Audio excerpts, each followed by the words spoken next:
Welcome into John J. Lee Amphitheater on the beautiful, and I mean beautiful, campus of Yale University here in New Haven, Connecticut. I'm Chris Carrino, joined by my partner, Griff Stevenson, getting you set for some women's basketball. The hosting Bulldogs of Yale and the traveling Fordham Rams coming into town, trying to win their third straight game, second on the road in a row. Griff, we are taking them live here. Just under 9 minutes left in the first quarter. Fordham Rams up 4-0.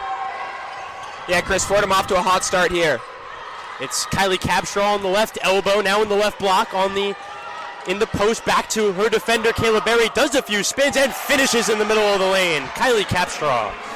Great job there by Kylie Capstraw. Been with this team now for 3 years, was Ivy League Rookie of the Week 5 times her freshman year, so definitely a key staple of this team, Chris. Taylor Donaldson on the right wing, behind the arc, guarded by Lee, to Ferguson, top of the arc, driving left around a screen, into Mora, middle of the paint. She's tripped right in the middle of the paint.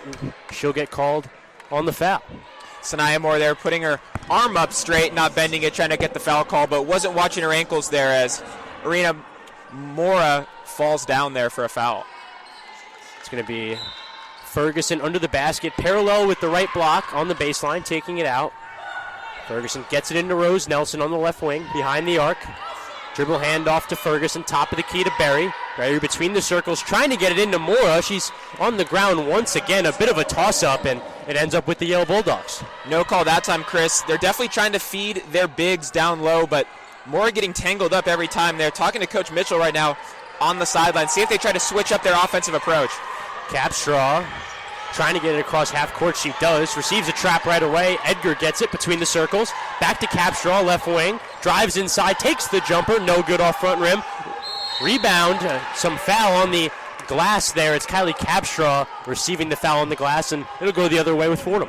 Yeah, Capstraw there getting on the offensive glass. That's usually Fordham's game. They're top 100 in the nation in second chance points. We talked to Coach Mitchell before the game about how important those second chance points are, and so look to see that on both ends of the court tonight, Chris. Maya Ferguson between the circles, guarded by Lee. Looking for some off-ball movement to Kayla Berry in the left wing. Driving inside in the paint. Bit of a Euro step to get inside. Couldn't finish. It's going to be Edgar on the defensive rebound for Yale, and the Bulldogs are moving. Edgar has it, top of the key to Lee. In the left corner, Kylie Capstraw, her three, no good. Didn't catch any of the rim there. Taylor Donaldson moving the other way for the Rams. In transition, Euro step to her left hand and a finish. Taylor Donaldson, impressive stuff. She gets Fordham out to a 6-2 lead. Great job by the Rams there in transition, getting those fast-paced looks. Good job by Taylor Donaldson with the left-handed finish. 7:10 to go in this first quarter. Chapman gets it on the right wing behind the arc to Kylie Capstraw on the left wing. She gets it to Egger on the left elbow. She'll drive left to right on the paint, finishing at the right block. Doesn't get it to go. Rebound by Renee Mora. Ferguson now coming the other way for the Ram offense. To Rose Nelson on the right elbow. Dribble handoff back to Ferguson. She drives baseline side. Out to Donaldson on the left wing. Her three, no good. Offensive rebound by Mora. Putback is good. Just like you said, Griff, on the offensive glass. We mentioned second chance points were a big part of this Fordham team. Renee Mora averaging 4 rebounds a game. She's been crucial on this offensive glass. Lee receives it on the right elbow. Giving it to Chapman. Chapman top of the arc, back to Lee. Lee looking inside, still has it. Capstraw on the left wing, back to Lee top of the arc. Her three, no good. Rebound by Chapman on the offensive glass. Yale another chance. Her putback is good. Putback opportunity for Marissa Chapman. She brings the Bulldogs within 4. Talk about hustle points, Chris. Both teams crashing that offensive glass. Ferguson bringing it up for the Rams. Drifting over to the right elbow, going left around a Berry screen. In the middle of the lane, it's going to be an offensive foul called on Kayla Berry on the screen, and it's going to go back the other way in favor of the Bulldogs. Yeah, moving screen there from the Rams. It's tricky defensively when you're the Fordham Rams, or offensively, if you're the Fordham Rams, trying to maneuver around a team. If they play fundamentally right there, got to limit those mistakes like the moving screens if they want to be successful here on the road. Going to be Capstraw taking it out in the backcourt for the Bulldogs. 8-4 Rams, leading Yale, 5:54 to go in this first quarter. Lee gets it in the right corner, pump fakes, drives baseline side, ends up losing it under the basket. Brought together by Antoine. Antoine has it, and she'll gather possession. She's fouled afterward, and it'll be inbounded by the Rams. Fordham ball. The Rams in practice this morning at the shoot-around were working on that help side defense, and I think they've done a great job of it so far, Chris. Saw it there with Carissa Antoine helping out her teammate Mora, and I think that's what the Rams need to do to be successful defensively. Taya Davis passing to Shea Harris on the right wing, going right around to Mora's screen, now at the right elbow. Pass to Mora, top of the key, to Donaldson on the left elbow, behind the arc. Drives inside, finishes with the left hand, no good. Got her own offensive rebound, another putback opportunity, it goes. Taylor Donaldson, good work offensively. Playing with confidence there, Chris. Chapman gathers it, was bringing it past midcourt. Seems like there's going to be a scoreboard issue. The referee's going to figure it out on the scorer's table. 10-4 Rams, 5:22 to go in this first quarter. Chapman inbounding it at midcourt to Capstraw in the backcourt. Kylie gathers, now brings it to the top of the arc, guarded by Taya Davis. She's going to dribble handoff Chapman on the right wing. Chapman picked up by Taya Davis. Nowhere to go. Another dribble handoff to Schmidt. Schmidt has it on the right elbow. Stagnant play offensively from Yale. Capstra has it on the right wing. Gets it into Egger, right elbow. Drives inside, finishes with the right hand. Looked a little stagnant there, but they made it work. Egger using her speed as an advantage, looping around Mora for the finish. Taya Davis drifting over to the right wing, going left around to Mora's screen, still has it on the right wing. Tried to pass it inside to the block to Mora, unsuccessfully out of bounds, and it'll go back to Yale. It's going to be a timeout called by Yale. They're going to call a full timeout. We'll take a little break with them. We'll be right back with WFUV Sports.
Go. Back here at Yale University in the John J. Lee Amphitheater, the Yale Bulldogs, the hosting Yale Bulldogs, trailing the traveling Fordham Rams 10-6, 4:44 to go in this first quarter. It's going to be Yale taking it out in the backcourt, a full court press here from the Rams. Chapman gathers it in the backcourt, receives the trap, array of passes, skip pass to Schmidt. Schmidt plays it up ahead, up the court, no good on the pass, on the shot by Moore under the basket. Eventually there's going to be a foul under the basket, and Yale will go to the line. More offensive rebounds leading to point-scoring opportunities for both teams. But what I wanted to touch on there, Chris, with that press break from Yale, we saw Fordham practicing that full-court press earlier today before the game, and we kind of mentioned that there might have been some opportunity to be exposed there if they didn't find their spot and stick to their role, and that happened there, leading to an open layup that was fortunately missed for the Fordham Rams, but Yale getting that second chance opportunity. Mackenzie Egger missing her first from the line and her second defensive rebound by Emma Wilson-Saltos, and the Rams are coming out offensively. Shea Harris has on the left wing to Taya Davis, will hand off. Now going to move right around a Wilson-Saltos screen, down in the lane, takes a layup on the right block. No good on the shot, but she'll get fouled and go to the charity stripe for 2. Yeah, that's a good job of Taya Davis, standing at 5'7", the junior, getting that shot up over the taller Yale defender. Taya Davis going to the line for 2. She's 57% on the year from the line. Her first. No good off back iron. 10-6. Fordham Rams lead the Yale Bulldogs. 4:18 to go in this first quarter. Yeah, I'm sure she'd like to get those numbers up, Chris. Davis on her second. That one no good as well. 4 missed free throws in 2 separate trips from both teams here in the last minute. Kylie Capstraw bringing it up for the Yale Bulldogs. Trying to get it to Chapman on the right wing. It's deflected out of bounds by Chapman. It'll go back toward the Rams. Yeah, great defense there. Trapping by Taya Davis there, getting the Bulldogs to make a mistake there offensively, and I know Coach Mitchell's loving that, Chris. Taya Davis bringing it up for the Rams into the front court. Shea Harris gathers it on the left elbow behind the three-point line, drives left into the lane. No good off back iron on the layup. Yale Bulldogs have it the other way. Egger rebounding it and bringing it up for the Bulldogs. Has it on the left elbow, cross right to left, getting in the lane, losing it a tad. It's going to be a foul on the floor, and it'll be inbounded by Yale. Drive there from Egger, the senior from Mount Pleasant. She has been their leading showwoman so far this season, averaging 16.5 points on the season. Got a career-high 28 points last Tuesday against Marist, so she's looking to continue her hot streak. Inbound by Schmidt under the basket. It's stolen by Shea Harris. Taya Davis receives the outlet pass and finishes with the right hand at the rim. Taya Davis. How about that pass from Shea Harris there, Chris? Yeah, fantastic. Schmidt has it in the backcourt, receiving the press from Fordham immediately. Played up ahead to Chapman at half court to Edgar, now in the front court. Kylie Capstraw gathers it on the left wing behind the three-point line. Pass into Edgar, top of the key. Pump fakes, gets to the free throw line, takes the jumper there, no good. Defensive rebound by Taya Davis. Fordham Rams moving the other way. Taylor Donaldson eventually getting it to Carissa Antoine. Antoine driving toward the lane, layup on the right block, no good. Yale now coming the other way. Schmidt, pass midcourt, giving it to Capstraw. Capstraw going to slow it down a tad, getting it to Edgar at the free throw line. Edgar facing up her defender, driving to the lane through the right side, no good on the layup, but she'll go to the line for 2. Edgar just keeps trying to get to that basket for the Bulldogs on both sides of the court, Chris. I think both teams could benefit from maybe trying to slow it down offensively. We saw it there, Taylor Donaldson missing the layup, drives in potentially a little bit too quick, overcompensates there with a little more power on the shot, but both teams trying to attack the basket, but I think we've yet to see them sort of run their offenses and really show what both teams have to offer creatively. Taylor Donaldson with 6 points early in this game as Edgar misses another free throw, or missing her first 3 free throws of the game today. Taylor Donaldson 6 points, half of Fordham's total of 12. Still 12-6 Fordham over the Yale Bulldogs. 2:51 to go in this first quarter. Edgar making her second. Finally getting one down. Rose Nelson on the left wing, traveled on the approach, and Yale will get it back. A turnover for the Fordham offense. Yeah, Nelson there just got a little bit too worried about running the play, getting the offense set up, that she forgot the most crucial part of basketball, and that's the dribble, Chris. Capstraw bringing it up for the Bulldogs, drifting over to the left wing. Now a pass into Edgar at the left elbow, driving right to left through the lane, and finishing with the right hand at the rim. Mackenzie Egger with impressive stuff. Egger's getting confident now, and she knows what works for her, continuing to attack that basket, getting it in off the glass. Taya Davis has it top of the key to Shea Harris, deep on the right wing, guarded by Schmidt, going left around to Omashola's screen, now has it top of the arc, right to left crossover, takes the jumper, no good from mid-range. Schmidt on the defensive glass. That one might not have fallen, Chris, but I like the look there. I like taking that shot. I like the crossover. Look for Fordham to create more open shots. Capstraw, top of the arc, guarded by Nelson. Pass into Edgar on the left elbow, going left to right through the paint again. That one stuffed by Kayla Berry. You know, Chris, they say fool me once, shame on you. Fool me twice, shame on me. I think that was about the third time, and they were not going to get fooled there. Great block there by Kayla Berry. Absolutely, Griffin. Almost the exact same play. It's going to be Schmidt parallel with the left block on the baseline, trying to get it in, eventually does. Moore getting it to Chapman, top of the arc by the Yale logo, to Schmidt on the left wing. She'll heave a three. No good on the quick fire. Offensive rebound by Edgar. Out to Capstra on the right wing. Thinks to shoot it, decides not to. Now drifts right, back to Edgar on the right elbow. Drives inside right to the rim, and she'll receive a foul call. That one will go on Kayla Berry. Chris, if you're Mackenzie Egert, I see no reason why you wouldn't continue to drive to the basket all game. It's worked dividends so far, obviously, besides getting blocked two drives ago, but she's getting to the line and she's getting those made layups. So great job by Egert continuing to attack the board. Magnolia Schmidt there missed the three. We saw her heave it. She part of the U18 and U20 Austrian national team, so a little bit of international flavor in this one, Chris. Yeah, a little bit of international flavor. I feel like we have a decent amount of international flavor in most games we or end up calling. Got Nelson and Mora for the Rams. Yeah. Nelson and Mora from the Rams from Australia and Spain, respectively. That one on the ground, called a tie-up jump ball. It'll stay on this side with the Yale offense. That one on the defensive glass. A few women ended up on the ground, and it'll stay with Yale. It'll be inbounded by Schmidt on the baseline, parallel with the right block, the left block. Looked a little bit of confusion potentially about who's coming in for the Rams. Yeah, four-corner set here for Yale, coming in the inbound. Pass to Edgar on the left elbow, driving middle of the lane, takes a floater and it hits. Impressive stuff and pretty stuff there from Edgar. She is the queen of the paint right now, Chris. Taya Davis bringing it up for the Rams offense. 12-12 tie game, 1:23 to go in this first quarter.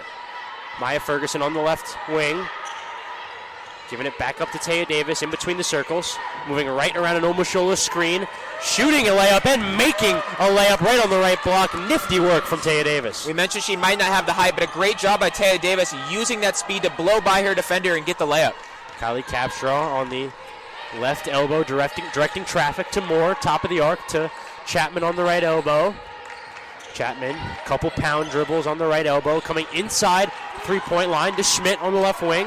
Skip pass to Moore in the left corner. Her three, no good. Off front iron. It's going to be an over-the-back call on the Yale Bulldogs. No, it's not. It's going to be a defensive foul on the defensive glass by Taya Davis. That one inflicted on Chapman. It's going to stay here with the Yale Bulldogs. Chapman's going to go to the line for two. Yeah, not to bring up her frame once again. Taya Davis trying to box out Chapman there.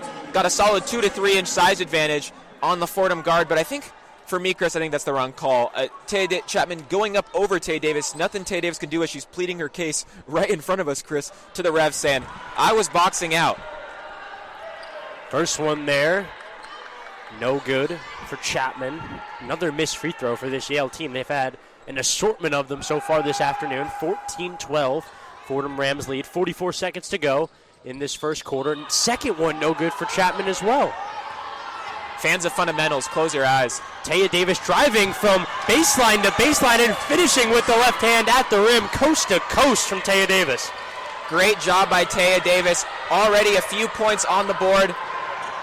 Wide open left corner three from Schmidt, and the Yale Bulldogs respond with some offensive firepower of their own. Taya Davis has it for the Rams offense, fast. Driving to the rim, couldn't quite get a legitimate shot attempt up, but gets fouled. And she'll go to the line for two. That foul called on Marissa Chapman. Just 17 seconds left on the game clock in this first quarter. Sometimes the game doesn't let you catch your breath, Chris. Now that both plays have unfolded after that Taya Davis layup and the Magdalena Schmidt three-pointer brings you back to my point about Taya Davis. Great job so far getting to the bucket in this one. Her season high is only 10 points against Siena this season. She's already almost nearing that total, especially if she sinks her free throws here as she makes the first, Chris. Yeah, Taya Davis makes the first. 17-15. Fordham lead over the Yale Bulldogs. 17 seconds left. Second one is good as well. Her 8th point of this first quarter. A heck of an offensive period for her. Yale trying to get it across half court, gets it to Moore, just 10 seconds left. Edgar receives at the free throw line, drives inside, back out to Moore on the right wing. Her three no good. Offensive rebound by Edgar. Few seconds left, isn't looking at the clock, and they don't get a shot up. A lack of clock awareness there, doesn't get the ill-fated shot attempt up at the end of the quarter, but that's how the first quarter will end. The Fordham Rams with a 3-point lead over the Yale Bulldogs, 18-15.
Go.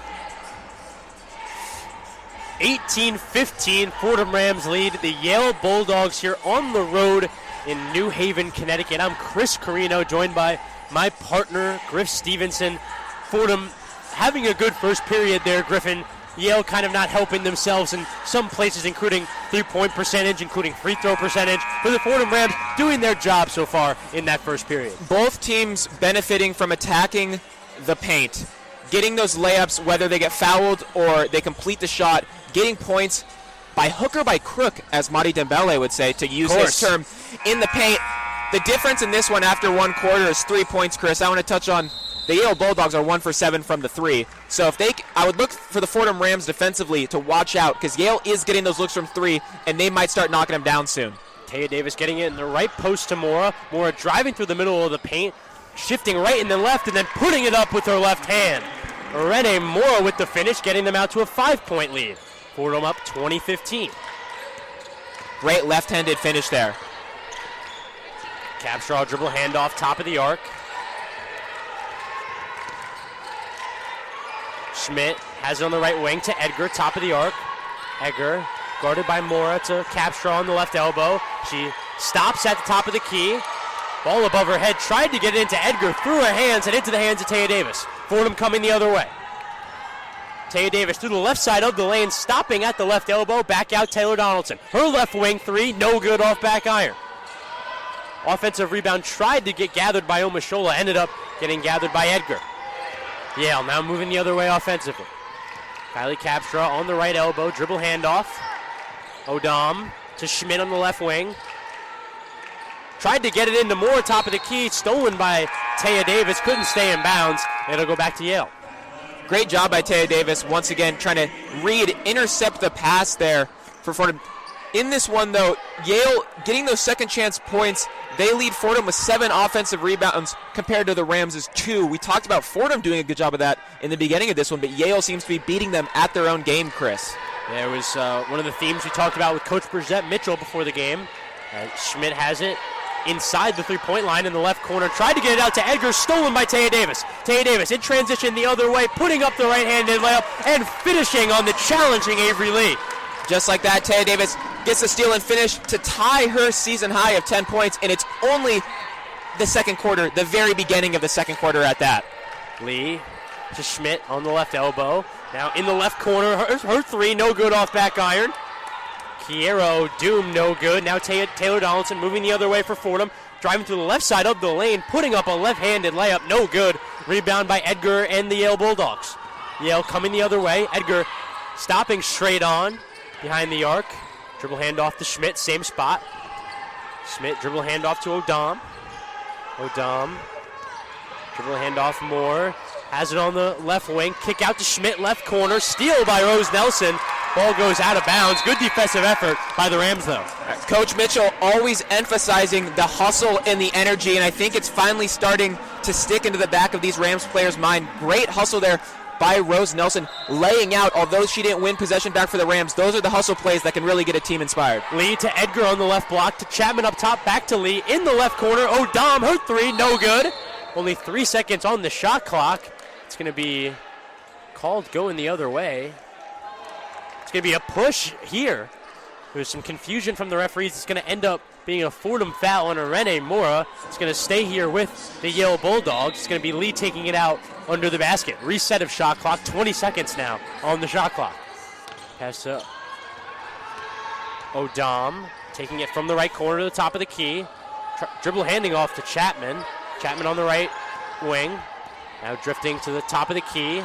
To Odom. Right elbow. Pump faking. Driving left. Stopping at the top of the key. Ball is stripped. Chapman gathers it. Egger has it at the top of the key. No good on her. Straight on three. One-legged straight on three. And a bit of a disastrous offensive possession there for the Yale Bulldogs.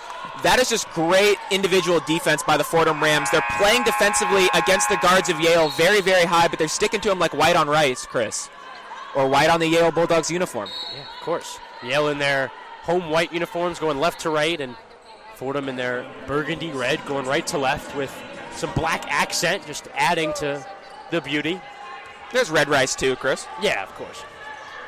Kylie Capstraw subbing in for the Yale Bulldogs. Irene Mora has it. Top of the key. Pass downstairs. No good for Santos at the rim. Saltos at the rim. Emma Wilson-Saltos receiving the bullet pass. Couldn't quite get it to go. Yale setting up offensively. Kylie Capstraw setting up the rest of her offense. Edgar gets it. Top of the key. Ball above her head, looking inside, then driving inside. It's picked up on by Taylor Donaldson. A bit of a tug-of-war going on. It's jump ball called, favoring the Fordham Rams. Again, great help defense by the Fordham Rams, getting the turnover via the jump ball. But I want to talk about how easy it is to play defense if you're the Fordham Rams. When you look at the stat line for Yale, it's Eggers with 8 points, and then it's Capstraw with 2 points. It's goose eggs on the board for the rest of this Yale team. It's easier to defend a team when you know they have limited options so far in this one, scoring-wise, Chris. Kylie Capstraw taking it out on the baseline, under the basket. Pass into Edgar on the right elbow. She gathers it. Dribble handoff to Odom, top of the key. It's stripped by Maya Ferguson. Maya Ferguson strips it, has it for the Fordham offense. Rose Nelson helping her out in the backcourt, almost lost it. Rose Nelson bringing it up for the Rams. Dribble handoff to Ferguson. Ferguson gets it back, and she'll direct the rest of the offense. Going left around a Wilson-Saltos screen, putting up the floater in the lane, no good. Not even catching rim off, straight backboard. Kylie Capstraw gets it for the Yale Bulldogs. She'll bring it up as well, pass midcourt, guarded heavily by Taylor Donaldson, getting around her on the left elbow, pulling it back, deciding to stay patient. Dribble handoff, Lynn, another dribble handoff, Odom, her left wing three, no good off front rim. Rebound by Irene Mora. It's going to be a foul under the basket. It's going to be on red 13. That's Emma Wilson-Saltos, the Bronx native. It's going to be another foul on the defensive glass for this Ram team. Yeah, can't quite get a hang of the fundamentals there. Rebounding, I think if you ask some of the players on this Rams team and you ask Coach Bridgette Mitchell, they would tell you that some of these weren't fouls. But still, if you know the ref is calling them that way, you got to be aware of the little things when you're crashing the glass defensively, Chris.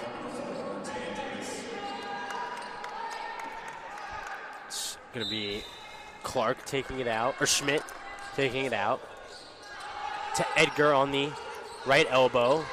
Edgar moving into the left corner, back to Schmidt. Schmidt dribble handoffing to Edgar. Edgar top of the key to Capstraw between the circles. Pass on the left wing to Gillian inside to Edgar on the left elbow, spinning and rejected by Irene Mora. Taya Davis coming the other way for the Ram offense. Tried to Euro step in the lane, couldn't get it. Back out, Taylor Donaldson, skip pass to Amaya Ferguson. Her three from the left wing, no good. A putback attempt by Taylor Donaldson, also no good, but she gets fouled and gets an opportunity at the charity stripe. Great job there by Taylor Donaldson. As soon as that shot goes up, she is doing what every coach wants their players to do, crashing the glass immediately, following the shot, trying to go back up with it. Doesn't quite work out, got fouled. And what's even bigger than that, Chris, is that's another foul for Mackenzie Egger, and she will check out of this one. Yeah, another foul there from Edgar. She, as Griffin touched on earlier in the game, has been one of the biggest, if the biggest, contributor for this Yale team, as Taylor Donaldson makes her first, getting the Rams out to an 8-point lead, 23-15, 5:39 to go in this first half. Interesting tidbit, Second Chris. one good as well. Interesting tidbit, Chris. Anna Guellen now checked into the game for the Yale Bulldogs. She is from Badalona, Spain, so a little bit of a Spanish matchup in the low post with Mora right now. Pass up to Capstraw. Capstraw going to direct the rest of her offense. Capstraw, top of the arc, guarded heavily by Taya Davis, driving right. Now at the right block, going all the way through the right side of the lane, blocked at the rim by Rose Nelson. Rose Nelson having some trouble getting it out, and it's going to be a foul. That one going to go on number 11, Anna Guillen. Yeah, excuse me, not Guellen. I sound very American there. Guillen, but it's Mora getting fouled there. So we mentioned the Spanish battle's already begun, Chris. The Spanish battle has begun. We talked about the international flavor in this game. Rose Nelson also on the court, another international player. Ferguson has on the right elbow, going around Irene Mora, another international player, going left around her screen to Taylor Donaldson in the left wing. Donaldson driving inside, stripped on the drive. Kylie Capstraw picks it up for the Yale offense, driving past midcourt into the front court, giving it to Moore. Moore has it in the right corner, trying to get it to Guillen in the right elbow. Guillen gets it to Moore in the paint. Moore has some trouble with it, fumbles it out of bounds, and it'll go back toward the Rams. Another turnover for this Yale team. Both teams finding that ball defensively, doing a great job of poking it out on either side, whether it's Guillen there on this side or Mora on this side.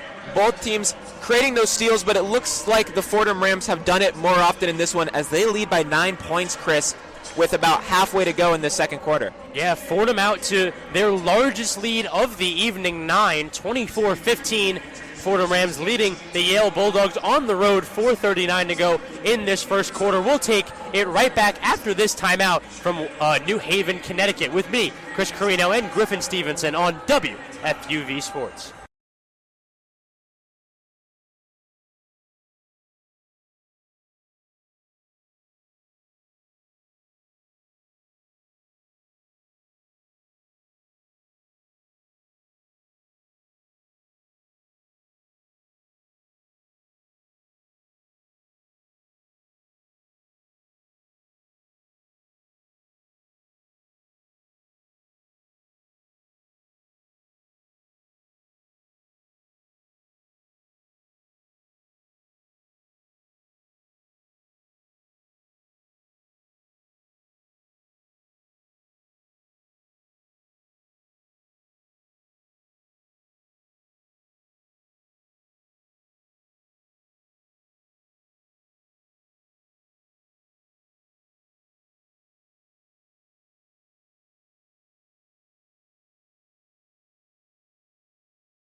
back here from Yale University, more specifically John J. Lee Amphitheater, the home of Yale Bulldog basketball.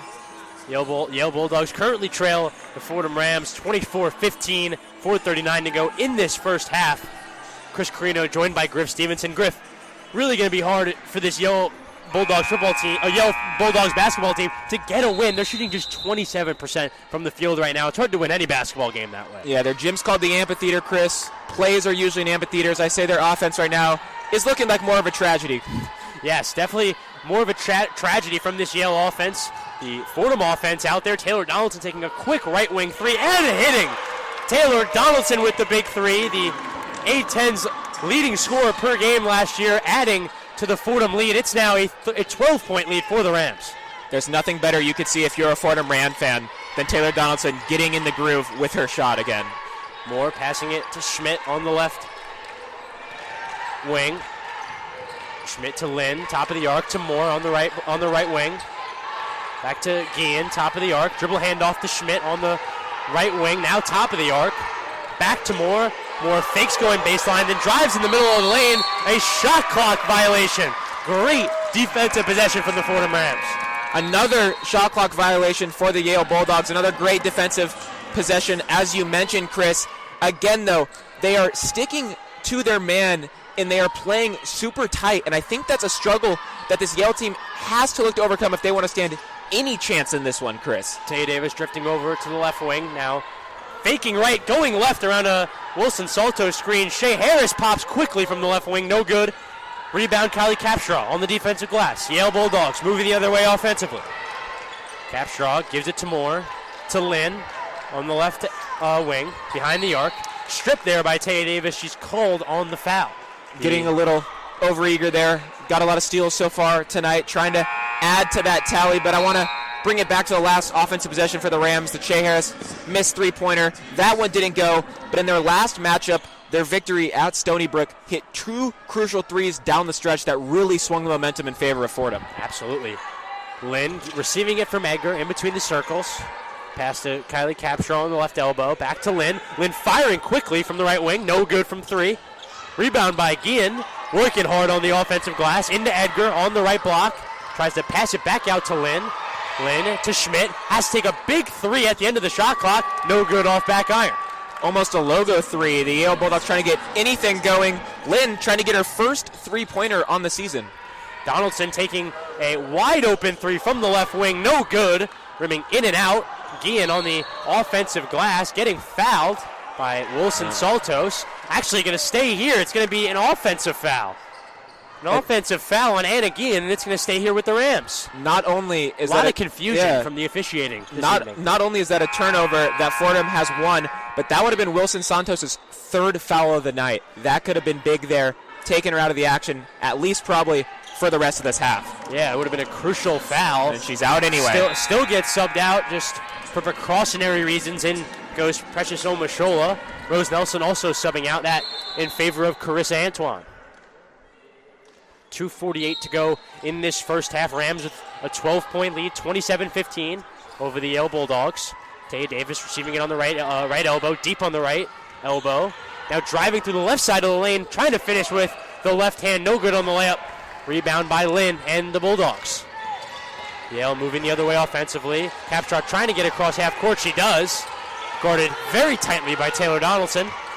Now trying to get it cross court past the Yale logo. It's intercepted and finished on the other end by Shea Harris. Fordham's defense is running like a well-oiled machine right now, Chris, and they are getting those crucial interceptions. Everything going right so far. Guillen receiving it on the right wing. Pass into Egger at the free throw line. Egger facing up Carissa Antoine, her defender. Dribble handoff by Kylie Capstraw. She gets to the lane and finishes. Pretty play there from the Bulldogs. Big shot, because it's good to get one back on the board if you're the Bulldogs. Crossover right to left, getting in the lane, passing back out Taylor Donaldson, getting it back. Taya Davis trying to get it into the right block to Precious Omashola, facing up her defender, putting up a layup, no good. Rebound by Guillen. Guillen receiving the defensive rebound and getting fouled after the fact. It's Carissa Antoine receiving the defensive foul. We mentioned The Fordham defense running very smoothly. Once again, though, get a little overeager because of how smoothly their defense has been running. Another foul for the Rams. Going to be in the bonus here if they're not careful. But a great job defensively by the Bulldogs. Compact around the paint, not letting Precious Omashola get a shot up. Chapman moving right around a screen, top of the key. Back out to Schmidt, left elbow, pump fakes behind the three-point line. Pass to Lynn on the right wing. Lynn has it, drifts it to the top of the arc. Pass to Schmidt, skip pass to Egger. Egger back out to Lynn. Lynn top of the arc, drifting over to the left corner. Hands it behind her to Schmidt. She fires a quick left wing three, no good. It's going to be Fordham moving quickly the other way offensively. Taya Davis stopping at the right elbow, driving inside through the right side of the lane. No good on the layup, but she'll go to the line for two. Gets to the lane once again, gets fouled once again. I think as a player with a smaller frame, you do get the benefit of the doubt sometimes. If you go up hard, you try your best, you tend to get more of those calls occasionally from the refs due to that smaller size. Sunk the last time she was at the line. Let's see if she can repeat that again, Chris. Taya Davis on her first, it's good. Gets the Fordham Rams out to a 13-point lead, the largest lead of the night so far, 30-17. Rams lead the Yale Bulldogs. The second for Taya Davis, no good off front iron. And it's going to stay here with the Rams. It was a loose ball being fought on between Egger and Carissa Antoine on the baseline, and it's going to be called Fordham ball. Egger not happy about it, along with the rest of the Yale faithful.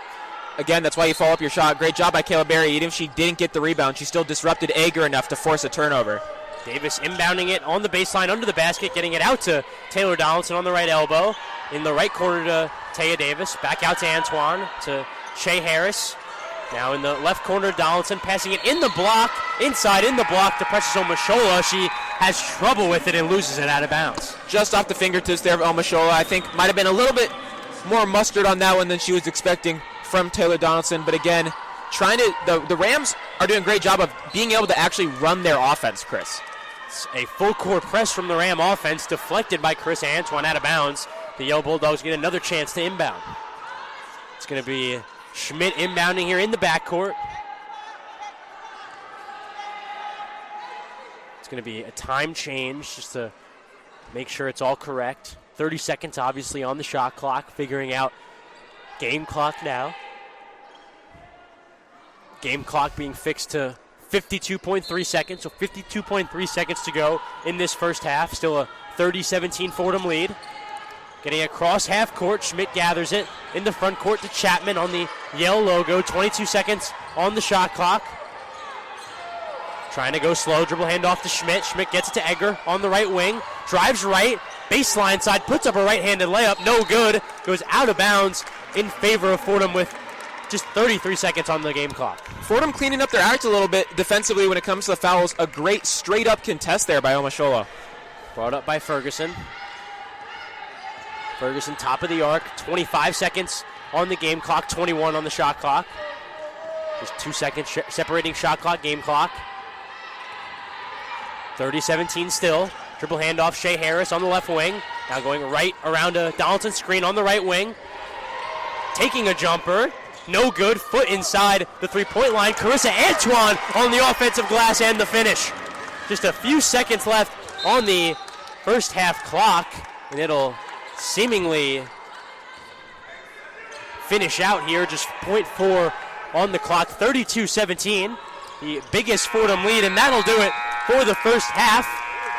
A bucket there right at the end of the first half gives Fordham the biggest lead of the game so far. Fordham Rams lead 32-17. Hey everyone, thank you so much for tuning in to a very, very special feature report on behalf of WFUV Sports. Yeah, Chris, I am Jack Warner. I serve as a New York Mets beat reporter, a New York Rangers beat reporter, among several other things here at the radio station. And today, I'm going to be taking you through my conversation that I had with Baltimore Orioles center fielder Cedric Mullins at Yankee Stadium. Now, if that name doesn't quite ring a bell to you, then roll a clip.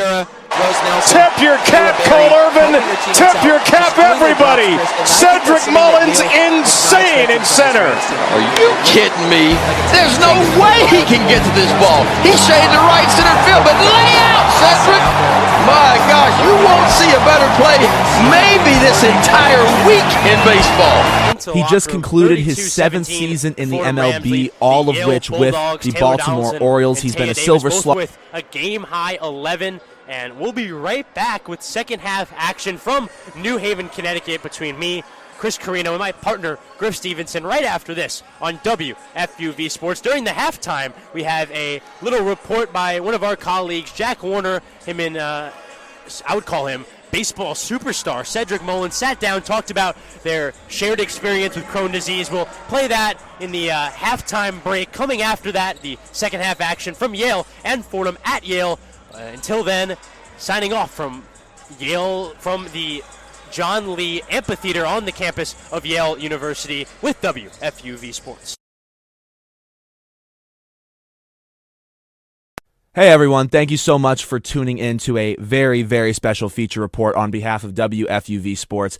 I am Jack Warner. I serve as a New York Mets beat reporter, a New York Rangers beat reporter, among several other things here at the radio station. And today, I'm going to be taking you through my conversation that I had with Baltimore Orioles center fielder Cedric Mullins at Yankee Stadium. Now, if that name doesn't quite ring a bell to you, then roll the clip. Tip your cap, Cole Irvin. Tip your cap, everybody. Cedric Mullins, insane in center. Are you kidding me? There's no way he can get to this ball. He shaded to right center field, but lay out, Cedric. My gosh, you won't see a better play maybe this entire week in baseball. He just concluded his 7th season in the MLB, all of which with the Baltimore Orioles. He's been a Silver Slugger Award winner, a member of the 2023 Team USA World Baseball Classic team, and a 2021 MLB All-Star. That in that very season, he was also the first Oriole in franchise history to have a 30 home run, 30 stolen base season. So it's quite clear Cedric is a force to be reckoned with on the baseball field, but in all honesty, that was the very least of the reason that I decided to approach him for an interview and to do this report. Cedric is someone who I've looked up to for quite some time now, and the reason for that is because he and I were both diagnosed with Crohn's disease, which, if you don't know what that is, it is an incurable chronic intestinal disease. And I was diagnosed when I was 14 years old, and I've been receiving treatment for it ever since.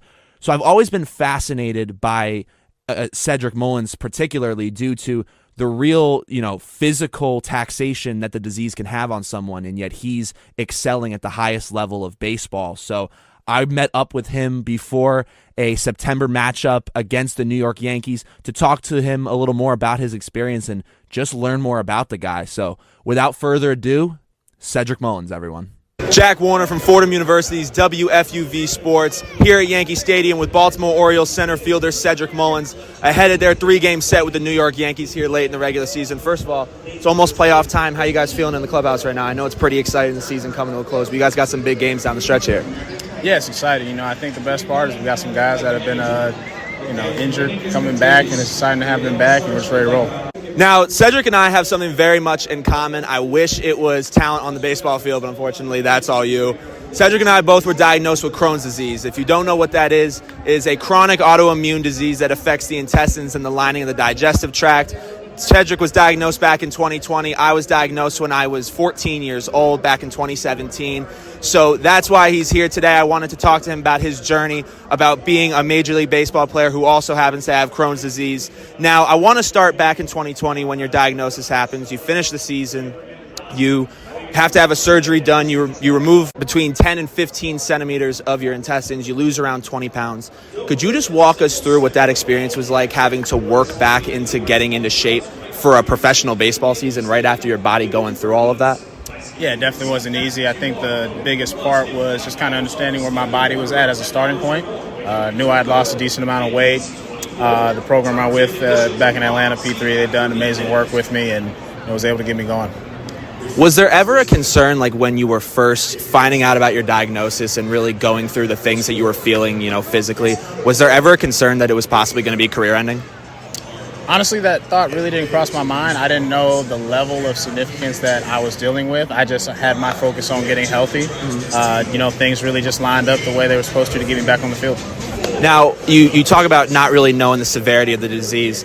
The question I have for you that is kind of similar to my experience was it felt like when I had first heard about Crohn's disease when I was diagnosed, I knew nothing about it. I never heard about it, didn't know anything about it. And granted, there's a lot of things you don't know when you're 14, but it felt like once I started telling people I had it, the community slowly grew. Either someone had a family member with it, someone had a friend with it, somebody knew someone with colitis, which is very similar. Did that happen to you? Did you have a similar experience? And what was your experience like learning about the disease and educating yourself about it once you realized you had it? Yeah, I had almost an identical experience. I first was introduced to the term back in when I was 18. So I was still in college when I first was told that I might have Crohn's, but it didn't really sit. So, time had passed, the body was feeling relatively good. I didn't really do too many checkups or anything. And again, 2020 came around and I just started having to deal with all kinds of ailments that felt like they were starting around my core. And like you said, as I put my story out there of, me dealing with this, there were a ton of people that reached out and were telling me their experiences as well. And it was pretty cool to see, just the gathering of people to, stand up to it. Now, on a very similar timeline to you with your diagnosis and going through, your experiences with first having the disease, your teammate Trey Mancini was also going through a battle with colon cancer, even going through chemotherapy treatment. What was your relationship like with him during that time? And was there any wisdom sort of shared between you two both going through things at the same time, especially diseases that, while differing in severity, affect a similar part of the body?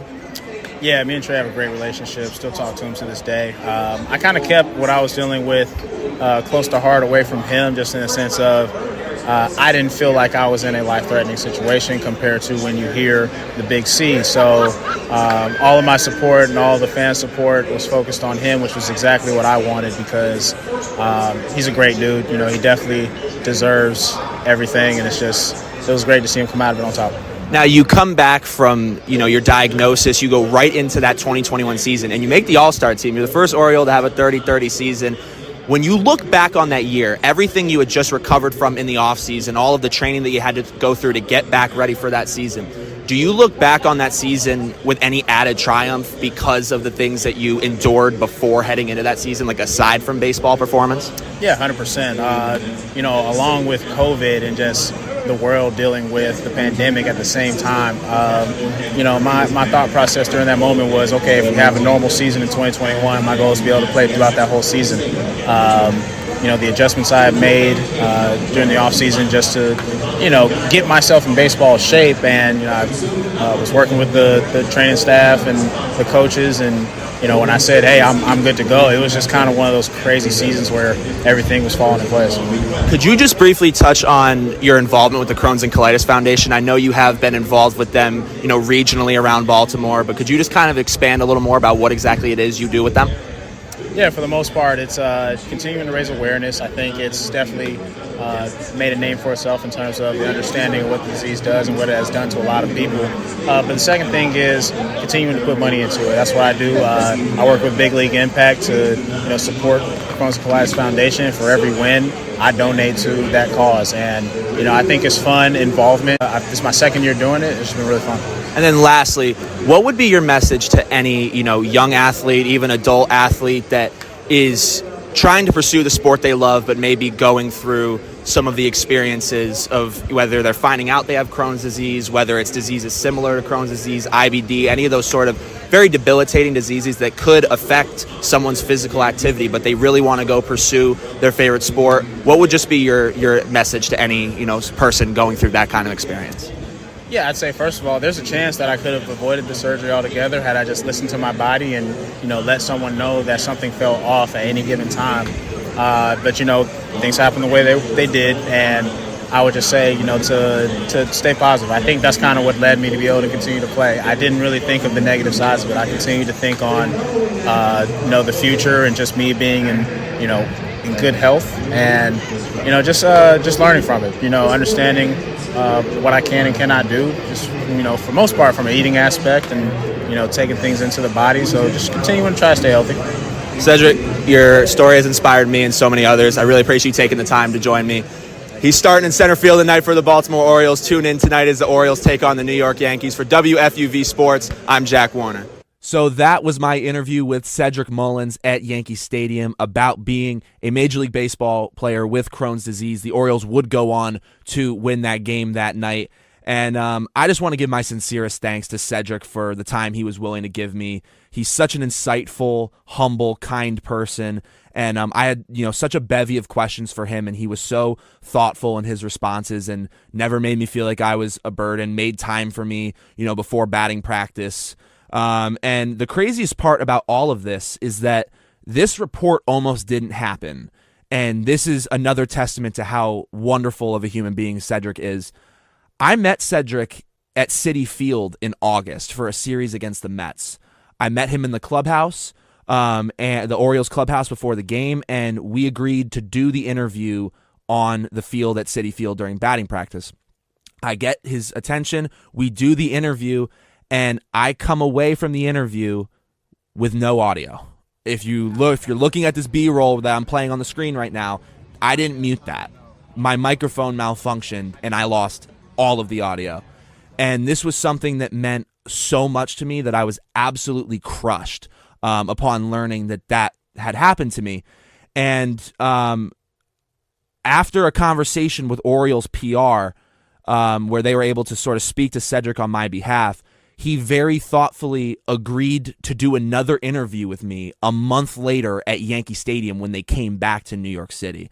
Just the raw kindness that he showed to me was very hard to fathom, and I'll forever be grateful for the opportunity to do this with him. And I'll echo what Cedric said in the interview, and that is that you should always be willing to seek help if you're ever having bodily discomfort or abnormalities. The health and well-being of yourself and your loved ones is the most important thing in this world, and you owe it to yourself to live as healthy and as fulfilling a life that you possibly can. And if you look at the lower third on the bottom of the screen right now, you will see a QR code. If you scan that QR code, it's going to send you to the website for the Crohn's and Colitis Foundation. Please, by all means, check it out. You can learn more about the disease. You can learn more about regional chapters of the foundation. If you would like to donate, you can, but obviously there's no pressure. Just viewing and learning about the disease is more than enough.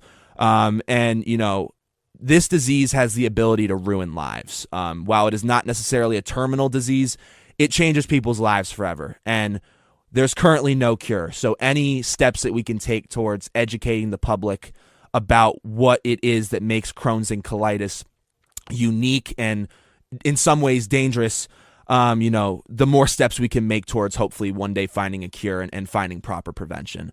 And lastly, above all else, I just want to dish out some thank yous because I think there was just so much. This was such a special project. There was so much gratitude I had shown to so many different people and so much kindness displayed from so many people. Like I said, thank you to Cedric Mullins for your time and grace. It's a crazy experience getting to interview one of your heroes. There, I said it. Heroes. He's one of my heroes. And the fact that he granted me the time not once, not twice, not once, but twice, excuse me, shows that, he's just, some things to him are bigger than baseball. And like I said, just an absolutely unbelievable human being. So I was such a blessing to get to talk to him and meet him. To Bobby Chaffardini and WFUV Sports, who always put me in positions to be creative and put their trust in me to represent them while having conversations with some of the greatest athletes in the world. To our station manager, my roommate, and my dear friend, Lou Orlando, he really did kind of set me up to go to Yankee Stadium after the Citi Field debacle went sideways. I texted him in a panic, and he said, let Orioles PR know that you can go to Yankee Stadium. I'm not even one of our Yankees beat reporters, but Lou was so on his feet that he was like, tell them you can go to Yankee Stadium next month and do this again if possible. So always grateful for him and his friendship and his quick on his feet thinking. To our assistant manager and another dear friend of mine, Will Talent, for helping me record the interview at Yankee Stadium. To our very own and another dear friend, Kurt Sipple, who's behind the boards right now, video and radio producing this for me. To Brandon Quinones, the PR representative from the Orioles who spoke.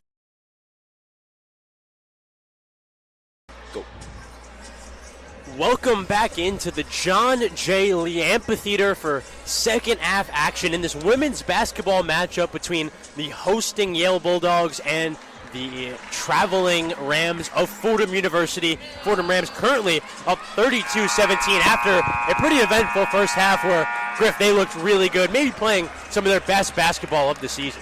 Certainly, definitely playing their best basketball of the season. If not their best offense, definitely their best defense of the season so far, Chris. Yale kept it close, 15-18 at the end of the first half. They only scored 2 points in that entire second quarter, Wow. Chris. That is a testament not only to how good the Fordham defense was in the first half, but the struggles of the Yale offense in the second quarter. Yeah, Yale offense definitely struggling. Only 2 points in a quarter. That's no way to win a basketball game. 32-17 starting the second half here. Ferguson has it for the Rams, moving left to right in their away burgundy. Donaldson on the left wing, getting it inside to Mora. Mora spinning around and finishing with the left hand. More nifty post work from Rene Mora. That's what you love from a player like Rene Mora. Great footwork there in the paint.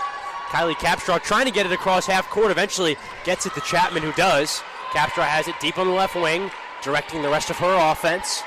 The team captain for this squad. Edgar receiving it top of the key. She'll take the mid-range jumper. No good. Defensive rebound by Kayla Berry. Berry has it at the right wing behind the arc. Looking inside to Mora. Gets it to Mora at the right block. Getting it in the left corner to Donaldson. Back into Mora. Mora facing up her defender on the left block. Getting in the middle of the paint and finishing with the left hand. More impressive work from Rene Mora. That was some great footwork once again by Rene Mora. She is cooking right now, and this Fordham bench is loving it, Chris. I was about to say, Taya Davis and the rest of the Fordham faithful loving the play from Rene Mora. 36-17, a 19-point lead for the Rams over the Bulldogs. 8:45 to go in this third quarter. Lee rips left, pass to Moore, top of the key. She'll make the mid-range jumper. Finally getting the Yale Bulldogs on the board after a long scoring drought. That's what Yale needs to do, just get the simple buckets. The simple buckets in general, this Bulldog team could use. Taylor Donaldson gets it deep on the left wing. Tried to pass it inside to nobody. Edgar there for Yale. Yale now has it moving the other way. Capstraw deep on the left wing. Guarded by Rose Nelson, getting it into Edgar. Top of the key, dribble handoff back to Capstraw. Another dribble handoff to Chapman, moving left. Now moving through the middle of the lane, putting up the layup. No good. Rebound, Rose Nelson. Another solid contest there by the Fordham Rams. Dribble handoff to Taylor Donaldson on the right wing. Inside to Mora on the right block, getting under the basket and finishing again. Mora dominating under the basket. If Rene Mora started to moonwalk right now, Chris, I think I'd believe it. Moore outlet pass to Lee under the basket, trying to finish, unsuccessful on the up and under layup. Fordham offense moving again. Taylor Donaldson receiving it in the front court, deep on the right wing, getting picked up by Capstraw. Now Ferguson has it in between the circles. Ferguson drifting over to the left wing, deep on the left wing. Now driving quickly, passing to Rose Nelson. Nelson has it deep on the left wing, Euro stepping to the middle of the lane, no good on the right-handed layup. Diving to get her own offensive rebound, ends up inflicting the jump ball call. It'll go the other way in favor of the Bulldogs. Yeah, jump ball call doesn't go the way of the Fordham Rams, but another great show of effort there from Rose Nelson. Great job. Hustle play, diving on the ball. She tried to show off some of that fancy footwork there, Chris. Tried to emulate her teammate and fellow big woman, Rene Mora. Eventually, trying to get this one over half court, having some trouble. Eventually, Yale does. Capstraw will set it up in the half court on the right wing. Guarded by Ferguson. And a bit of isolation, no one really around them. Trying to get it to Guillen. Ends up faking it, driving through the left side of the lane and finishing with the left hand. Impressive drive from Capstraw. Good job there by Capstraw, getting to the lane, fending off the pressure. Solid left hand finish. Ferguson driving baseline side from the right wing. No good on the layup, but she'll go to the line for two. Foul, I believe, is going to go on Cinia Moore. No, not. It's going to go, I believe, on Abigail Long, the Mission Hills native freshman. The Rams finding out that good things come when you drive to the basket, Chris, whether it's the foul call or the made bucket. Getting those scoring opportunities, and that's what the Rams continue to do, drive in and drive out. No good on the first free throw for Ferguson. 38 38-21, 17-point lead for the Rams. Second one is good, giving the Rams their 39th point of the evening, 39-31. Fordham Rams leading the Yale Bulldogs. Chris Carrino joined by Griff Stevenson for this women's basketball matchup here at the John J. Lee Amphitheater, the beautiful gym on the campus of Fordham University. A bit of trouble on the inbound and a finish by Carissa Antoine. A pass hitting the side of the backboard. She picked it up and scored. And a jump ball forced in the backcourt. Kylie Capstraw has some trouble with it. Carissa Antoine and Taylor Donaldson getting hands on it. A three-way stranglehold, and the Rams forcing another turnover. Momentum, Chris. Capstraw hit off the side of the backboard, almost was a Josh Allen type pass to herself. Yeah. Looked a little bit more like Zach Wilson on that one, as the Rams do a great job of getting possession back. Chapman fouling Shea Harris on the inbound attempt. It's going to be another inbounding opportunity for the Rams. This time right in front of us, next to the Fordham bench. Coach Brissette Mitchell up, barking orders to her team. Pass to Taya Davis, top of the key, moving left around an Antoine screen. Now at the left wing, up to Shea Harris, top of the arc. Another dribble handoff, Taya Davis, top of the arc, driving right to left, crossover, and finish with the left hand at the rim. Fordham doing a really good job of spacing the floor, Chris, keeping their players in motion, allowing for that space and the drive.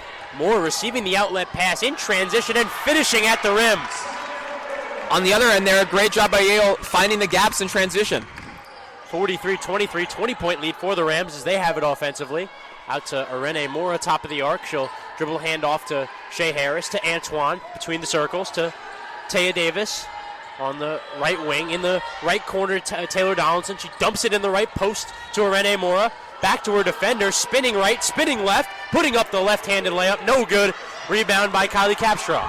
Capstraw, long outlet pass to Moore, and a finish by Moore on the other end. Great offensive work there from the Bulldogs. And great defensive work there by Guillen for Yale. We mentioned that Spanish battle does a great job of fending off Moore in the paint. Taya Davis getting it to Taylor Donaldson. Taylor Donaldson driving inside, no good on her attempt. Carissa Antoine, no good on her putback attempt. Eventually got on the defensive glass by Guillen. Yale setting up with some control. Kylie Capstraw on the right wing, deep on the right wing. Out to Guillen, top of the key. Fake dribble handoff to Chapman, back out in the left corner to Capstraw, to Chapman on the left wing, driving inside through the right side of the lane, putting it up. It's good, plus the foul for Chapman. She'll go to the line for a chance at a three-point play.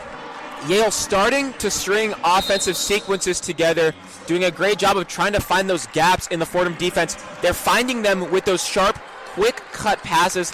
I know Taylor Donaldson is not going to be happy that she was called for a foul there, but no one to blame but themselves. Fordham defensively right now, getting a little complacent. Brissette Mitchell's taking a timeout. I think she's just going to try and calm down her girls, tell them, hey, you still have a big lead. It's 43-27. Remain composed. Stick to what worked. Stick to your man tight. Do a great job. Just solid individual defense.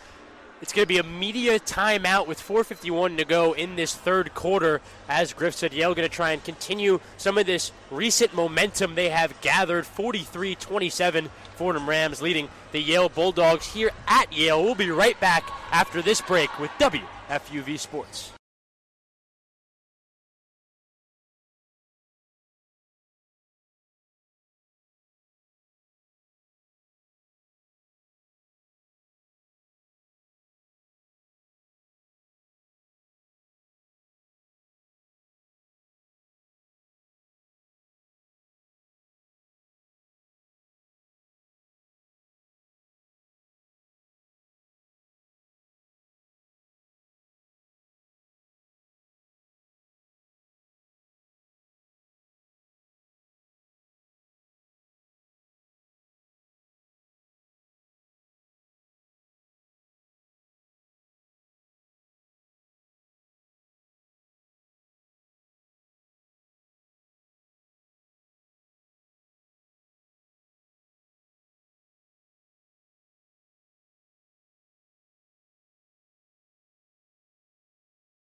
back here at Yale.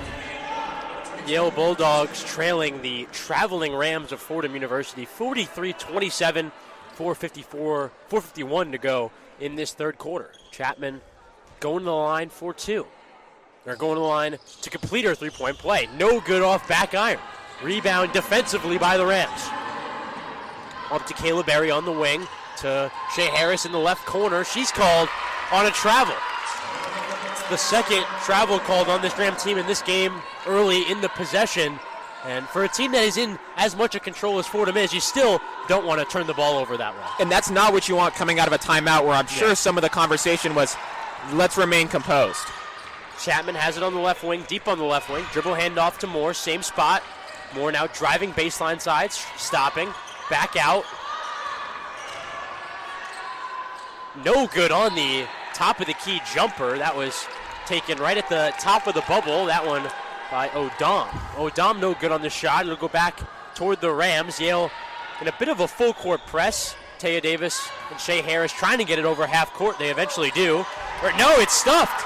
Tried to get it to Carissa Antoine at the Yale logo. It's intercepted, and a travel call on the preceding drive there by Odom, and it's going to go back to the Rams. Disappointing there for the Bulldogs. You can tell Yale is feeling their momentum, starting to pick up here, switching to the full court press, as you mentioned. I'd like to see Fordham try to find those wide wing options. Had Kayla Berry open there, opts to go back into the middle.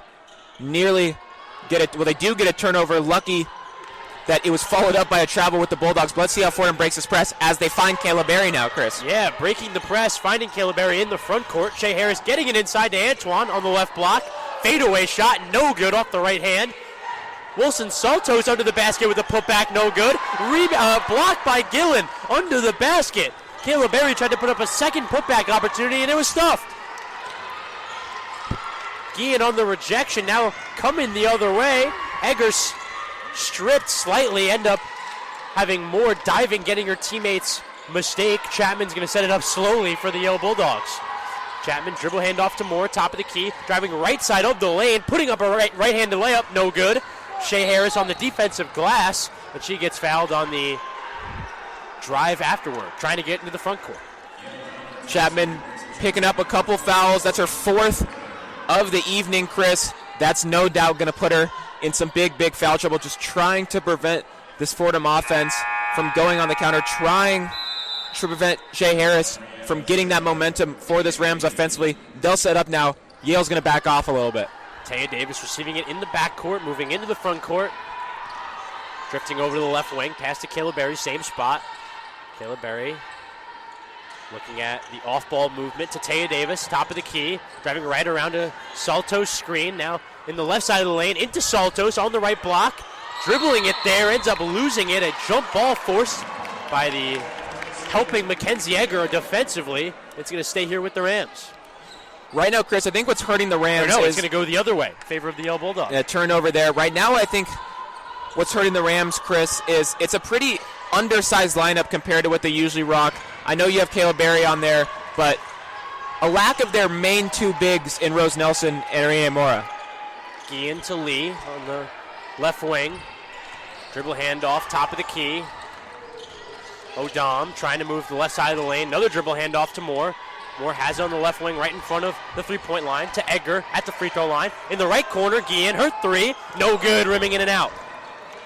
Carissa Antoine on the defensive glass, getting it to Taya Davis. She'll bring it up offensively for the Rams. Guarded tightly by Lee on the right wing. Driving inside, right side of the lane. No good, couldn't quite get a shot attempt up, but she's fouled on the way. If Yale would be hitting their threes tonight, this could have been a close game, if not a Bulldogs lead. And as I say that now, too, it's almost like Coach Burdett Mitchell was listening to exactly what I said. Bringing on Mora and Nelson, opting for her taller players, the bigger presence in the paint, both offensively and defensively, have done a great job of playing their role in this Fordham squad tonight. Look to see that continue as the third quarter winds down, Chris. First one from Taya Davis at the line is no good. Fordham still holding on to a 43-27 lead, 2:30 to go in this third quarter. Second from Taya Davis is good. Now bringing that lead to 17.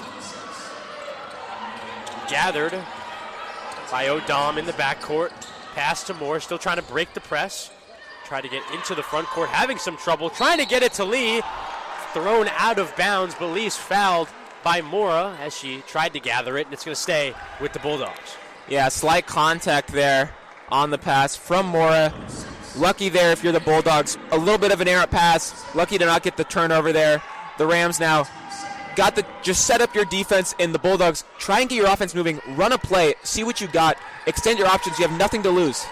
Lee gathering it on the left wing, guarded tightly by the larger Rose Nelson. In the left corner, Moore pumping baseline side to Edgar in the paint. Down low to Guillen. Guillen finishing under the basket on the beautiful feed from Edgar. They opt to go in the paint, Chris, despite Fordham having a huge defensive presence there. About 3 girls swarming the box. Still works in their favor, though. Mora eventually breaking the Yale press, getting it into the front court to Taya Davis, deep on the right wing. Davis directing the rest of her 4 players on the offensive end. Taylor Donaldson gathers it on the right wing behind the arc. Rose Nelson fighting with O'Dom at the free throw line, gathering it, giving it back to Taya Davis. Top of the arc, 3 seconds on the clock, driving through the right side of the lane, putting up a shot in the middle of the lane and finishing. What a acrobatic finish by Taya Davis right at the end of the shot clock. She's having herself a night on the bench. Chris Antoine might have jumped about 4 feet in celebration of that one. Lead left corner, no good on the 3. Wilson Saltos on the offensive glass. A few people on the ground. It's being fought over numerous times, eventually out of bounds and into the possession of the Fordham Rams. It'll be Irene Mora taking it out in the backcourt. Yeah, loose ball running around. Rose Nelson tripping over some legs. Mora tripping over some legs. Brissette Mitchell letting the ref here on the sideline close to us saying, call a foul, try and protect those players. Taya Davis on the Yale logo. 1 minute to go in this third quarter, 46-29 Rams. Donaldson on the right wing, going left around a Wilson Salto screen, driving through the left side of the lane and finishing with the left hand. Ooh, Taylor Donaldson hitting the stands on the baseline, a little rough there. Slightly shaken up, but gets up nonetheless. Yeah, that's a hard bump to take from Taylor Donaldson after getting the good finish. Great bucket, slides into those corner bleachers. Thought she might have to go out for a second, but she's staying tough as she'll take her free throws. Interested to see if Mitchell will pull her out here just to be safe. Yeah, not sure. Don't think we'll see her pulled out before the free throw. Might be taken out after the fact. Impressive and strong drive there from Taylor Donaldson. Taylor Donaldson coming back into form, getting more and more healthy as this young season gets along as she makes that free throw. So nice to see her with some reckless abandon getting toward the rim as they sub her out in favor of Amaya Ferguson. Yeah, just make sure she gets some rest after, no doubt, wind knocked out of her there, Chris. Yeah, 51 seconds to go in this third quarter, 49-29. Rams out to a 20-point lead. Lee bringing it up for Yale, driving to the right side of the lane, making the shot. It'll be a foul on the floor before the shot, and it will be taken out behind the basket on the baseline by the Yale Bulldogs. Foul there by Taya Davis. Some disappointment in the Yale camp there nonetheless. Pass out to Edgar. Edgar has it between the circles, drifting over to the left wing. Pass to Lee in the left corner. Lee, pass to Edgar, left wing, driving to the free throw line. Back out to Lee. She'll take a left wing 3. No good off front rim. Offensive rebound. Put back up by O'Dom. No good. Swirling around the rim. Defensive rebound by Taya Davis. Cannot get the 3 to fall. Sound like a broken record here, Chris, but they got to find something going. And if you can't, you got to stop shooting those shots behind the arc.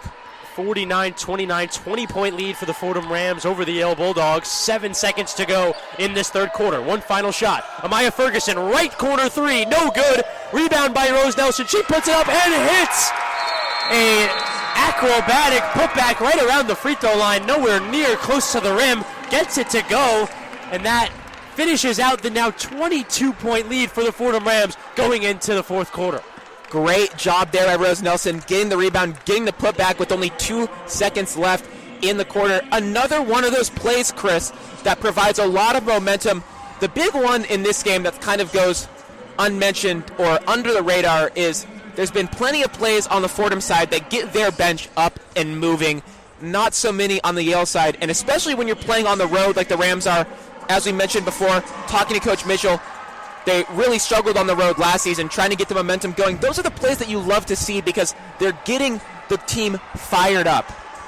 And Griffin, we had the pleasure going to shoot around earlier today. It felt like the vibe was at an all-time high earlier today. Really felt like the group was enjoying each other, like they were being really productive together, and that they just were enjoying each other's time. That may have to do with some of the winning. They're looking for now their third straight win in a row. But overall, just looking at the chemistry of the group along with Coach Brissett Mitchell, they seem to find themselves in a decent spot, Griff. Definitely, and we mentioned sort of the high spirits there. Rose Nelson, all smiles coming up after beating the buzzer, if you will. She was happier earlier today. We mentioned we went to shoot around.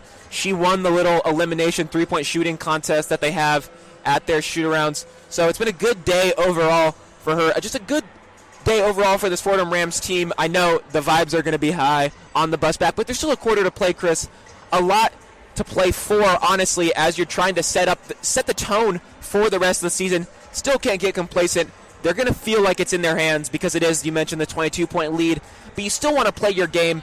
I want to see maybe Brissett Mitchell let some of the younger players, some of the players that don't get as many minutes, make their mark known.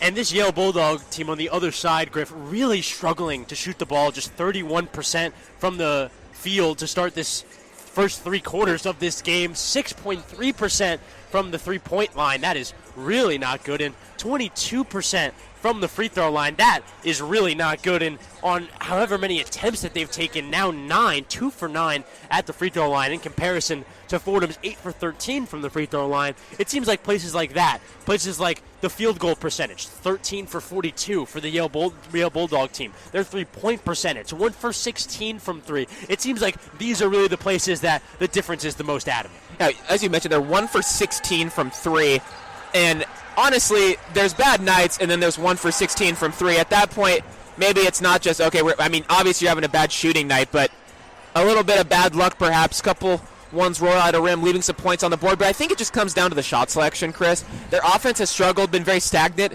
against the high press of this Fordham team. And when they do get open, they're taking contested looks.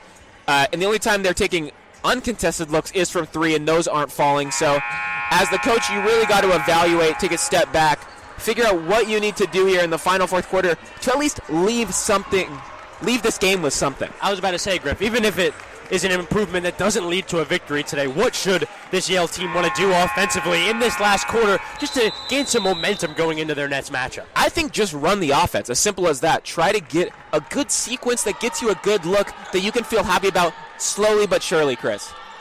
It's Wilson Saltos picking it up on the left elbow, pass out top of the key to Taya Davis. She'll drive to the right side of the lane and finish with the right hand. Another score for Taya Davis. She's now got 18 points this evening. Have yourself a night, Taya Davis. It's passed to Lee, top of the arc. Egger in between the circles to Lee on the right wing. Down on the right block, under the basket to Guillen. Guillen putting up the left-handed skyhook. No good. It'll roll out of bounds, and it'll be in favor of the Fordham Rams. Rams to take it out. Yeah, again, though, Yale actually on that possession did a good job of getting a good look, sort of skyhook there from Guillen, and actually Coach Mitchell was frustrated that she even got that opportunity. So trying to create that space, Yale starting off the quarter in a somewhat positive note, even though the bucket didn't land. Nelson trying to go baseline side, ends up kicking it back out to Taya Davis. Taya Davis to Wilson Saltos on the left elbow. Another dribble handoff to Davis at the top of the key. Drifting left at the left elbow. Out to Ferguson, top of the arc. Takes the straight on three. No good. Air ball for Amaya Ferguson. It'll be Bulldog ball. She originally thought about pulling up at first. I think that might have been the better look. Opted not to. Didn't feel hesitant about it. Stepped back. Couldn't get that one to fall. Team telling her, though, on the bench, stay confident, keep shooting. Lee, dribble handoff to Odom. Now Moore has it, takes the right elbow jumper, no good. Rebound Wilson Saltos. Emma Wilson Saltos on the ground, a little bit shaken up after that rebound, ends up getting up. Rene Moore receiving the outlet pass, out to Ferguson on the right elbow. Tried to put it between Edgar's legs, end up losing it in the process. Yale now has it the other way. Moore to Lee on the right wing. She'll Euro step through the lane. Tried to finish with the right hand. No good. Under the basket. Guillen had a chance. Ends up being a jump ball call on the flying bodies, and it'll stay here with the Yale Bulldogs. And that's a great job by Emma Wilson Saltos there. She comes off now, substitute, making way for Precious Akulova. She was hobbling. You mentioned Chris came up there limping. Coach on the sideline there, Bridgette Mitchell, said to her, one more possession, I got you to sub out. But she continued to try and make the play and won the jump ball for them, that hustle. Inbounded to Moore, top of the key. In the right corner, that three no good off back iron by Abigail Long. Renee Moore receives a defensive rebound to Taya Davis up ahead. Taya Davis, top of the arc, driving through the right side of the lane, trying to put up the right-handed layup. It goes on the foul. Taya Davis with her 20th point of the evening, and what a way to do it. I was just about to say whether she made that shot or not. She clearly wants 20 points, Chris, on the night.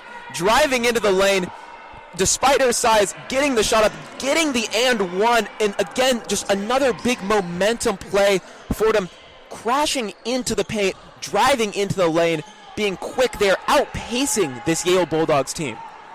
We talked about efficiency, Griffin, before this game as Taya Davis makes the free throw. 8 for 9 from the field, Taya Davis. Almost perfect from the field this evening. As Taylor Donaldson, almost like a cornerback, intercepts that one in the backcourt and puts it up for 2 points. Quick and on her feet, Taylor Donaldson taking advantage of the napping Yale Bulldogs. Donaldson Island there, then got a little bit fortunate with the bounce back, but then a good solid finish using that square behind the backboard that we so love. Moore driving right near the baseline, trying to get it out. Ends up being a foul call. That one, I believe, is going to go on Renee Mora. Yeah, it's going to be red 6 or Renee Mora. 58-29 Fordham Rams. Rams doubling the Yale Bulldogs point total right now. 7:36 to go in the game. I think that sums up the night, Chris. Just two tales of two very different tapes. It's going to be Long, taking it out under the basket to Guillen. Guillen at the left elbow, dribble handoff to Chapman. Chapman guarded by Shea Harris. Dribble handoff, top of the key to Moore. Moore straight on, driving past the free throw line in the middle of the paint, blocked by Precious Omashola. Outletting now to Taylor Donaldson, has it on the right wing, driving to the left side of the lane, pass under the basket to Omashola, and she finishes for the bucket. Doing it on both ends, Taylor Donaldson and Precious Omashola. Great job by Precious Omashola from the UK. Great job there. Spent a lot of time there in London, where she won the London Basketball Association MVP in 2022. Chapman, dribble handoff to Moore on the left wing. Another dribble handoff, and it's going to be a timeout. Timeout called by Delilah Eshe, the head coach of this Yale Bulldog team. 60-29. The Fordham Rams have really done it all this whole evening, but specifically in this last third quarter, they really took it to them and almost put this one completely out of reach. Yeah, definitely. I think you mentioned doubling that point total behind the effort of Taya Davis. Interesting note, we just heard with her 21-point performance so far in this one, we mentioned obviously shattering her season high, but she is only 6 points off of 500 career points, Chris. I wonder if she's making a mental note of that in her mind, and with this lead, thinks, I might try to get that tonight. No matter what, she will most likely get that this season if we knock on wood there. Something to look out for in tonight's action. We mentioned head coach Delilah Eshe for the Yale Bulldogs called a timeout there.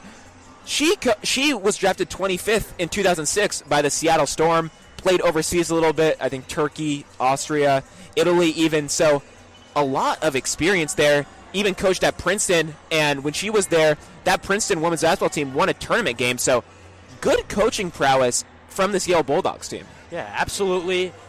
Getting the job in the offseason of 2022, still relatively in a new stage of her program, similar to Fordham head coach Bridgette Mitchell. The crown in the tiara of Coach Bridgette Mitchell this evening has definitely been Taya Davis. Taya Davis not having more than 10 points in any other matchup this season, now sitting at a 21-point total on the evening. Her career high was last year, still not quite up to that number, only a few points away. 25 points against St. Bonaventure last year on February 18th. She's been fantastic, she has been efficient, and she has been dangerous for this Fordham team. Dangerous and efficient are the two words I don't think could sum it up even better than that, Chris. Right there, Taya Davis, 23 minutes, 8 for 9 shooting. That's at nearly 89% from the field. She's at her range, about 50% from the free throw mark, but just done a great job using that speed, blitzing past this Yale defense. blitzing past this Yale defense. 60 points for Fordham. Just under 7 minutes to go still in this game. That's a large point total for the Rams. Yeah, and before we get back here for the rest of the fourth quarter, I want to give a quick props to video analyst Jared Wilson. This Fordham team, we mentioned that they're defensively, they've been reading this Yale offense impeccably. And you and I, we mentioned numerous times we went to shoot around earlier, and they were practicing with the scout team, and the numbers of the Yale players, it's seemingly running all their defensive plays, done a great job, a lot of great research there, and it's paid dividends for them, Chris. Yeah, it's definitely paid dividends. A 31-point lead now with just under 7 minutes to go. This Ram team really seemed prepared in all 4 quarters of this matchup. It's going to be Chapman taking it out right in front of her own bench on the left side here where the Yale Bulldogs reside. It'll be Long, Guillen, Odom, Chapman, and Schmidt out there for Yale. Donaldson, Davis, Mora, Omashola, and Harris out there for the Rams. 6:53 to go in this fourth quarter. 60-29, Fordham Rams lead the Yale Bulldogs. Haven't seen much of Abigail Long in this one. Number 1 ranked shooting guard out of Kansas last year. Yeah, haven't seen much of her. She took a 3 attempt a few possessions ago before the stoppage. Didn't see much of her in the first 3 quarters. Chapman between the circles, now drifting to the right wing. Dribble handoff to Long. Long, top of the key. O'Dunn loses the ball on the pump fake. Doesn't even get a shot attempt up. And it's going to go back in favor of the Rams on the turnover from O'Dunn. Harris played up ahead by Taylor Donaldson. Ends up losing it to Chapman. Didn't fully have control of it in the front court. Now Chapman coming for the Yale Bulldogs the other way. Dribble handoff, top of the arc to Schmidt. Schmidt, another dribble handoff to Long. She'll take the straight on 3 and a hit. Nothing but net for Abigail Long, and she cuts this Fordham lead down to 28. Commentators curse as soon as we mention it, Chris. She hits that 3, but she wanted it earlier. She was ready for that shot as she pulls up. On the previous giveaway, she was there clapping for it, calling for it. She's ready to go. Taya Davis, top of the arc. Pass into Shea Harris on the left wing. Tried to get it to her. Some miscommunication. It flies out of bounds in favor of the Bulldogs. If you're Fordham right now, you got to calm it down. A couple of errant balls here. A good 3 from Yale. It's 60-32, sure, but still want to end this game in the groove you started it with. Chapman gets it, rips left and fakes it. Moves toward back the top of the arc on the right elbow now. Back to Schmidt in the left wing, drifting to the left corner. Trying to get it to the driving Odom. Couldn't quite get it to her. It's going to be a foul called on Taya Davis. And once again, the Bulldogs will have it. It's going to be 4 fouls on Taya Davis. That's a bummer. As we mentioned, chasing perhaps the 500th record total, has to come out there due to foul trouble, Chris. She comes out for Amaya Ferguson. Smith gathers it on the left wing. Fakes the dribble handoff to Odom. Fakes the dribble handoff to Long. Ends up passing it. Getting it back. Taking the long right wing 3 and hitting. Big shot there from Magdalena Schmidt. Her first bucket of the afternoon. They're getting the 3s to fall, but it might be too little too late here. Schmidt getting Ferguson to cough it up in the backcourt. Now Yale has it. Chapman gathered it. Back out to Guillen. On her right to Schmidt. Her straight on 3 is good. 2 straight on 3s for Smith. And that cuts this lead down to 22. Just over 5 minutes to go. It's going to be a timeout. Coach Brissette Mitchell and the Fordham Rams want to talk it over. And this Yale Bulldog team building some much-needed momentum. Is it Freaky Friday, Chris? I feel like this Yale team and this Ram team just swapped bodies. I mean, it's sloppy offense from the Fordham Rams that can't deal with the pressure, and then it's a Yale team that's finding open space and nailing their shots. When you get Long and Schmidt in there, they're confident from 3, and they're feeling the momentum right now. Still a long way to go to try and get back in this one, but we mentioned trying to end this game on a positive note, trying to ruffle the Fordham Rams' feathers, and they're doing a really good job of that so far. Yeah, definitely ruffling some feathers in this fourth quarter. Just over 5 minutes to go in the game. Fordham still with a commanding 60-38 lead here in New Haven, Connecticut at John J. Lee Amphitheater. We'll be right back with Fordham women's basketball on WFUV Sports.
back here at Yale, the pride of the Ivy League.